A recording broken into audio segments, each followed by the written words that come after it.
devastante, cioè bruttissimo come... non ho parole. È stata una notte complicata.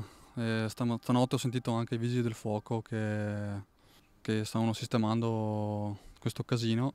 2 auto distrutte, un albero sradicato, ramaglie ovunque. Sono queste le sequenze che danno la misura della forza con cui il vento ha sferzato la Marca per tutta la notte. 100 gli interventi da Casiera a Riese, passando per la zona del Vittoriese. Qui siamo in via Romagna, Castelfranco Veneto, nel parcheggio privato di un condominio. All'1:30 il rumore sinistro del crollo che butta giù dal letto tutti i condomini, compresi i proprietari dei veicoli, una Fiat Panda nera e una Laguna beige. Tra loro c'è anche Rabdi Abdelkader, che ora si ritrova senza la sua Panda di 11 anni.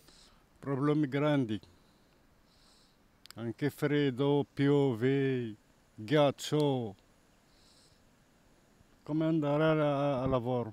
Immediato l'intervento dei vigili del fuoco della stazione di Castelfranco, che hanno chiesto il supporto ai volontari della protezione civile intervenuti poco prima anche in via Ospedale, sempre per il taglio di piante pericolanti. Abbiamo subito provveduto con i vigili del fuoco a fare il taglio per liberare la strada che era tutta occupata. Fortunatamente non c'era nessuna persona all'interno dell'abitacolo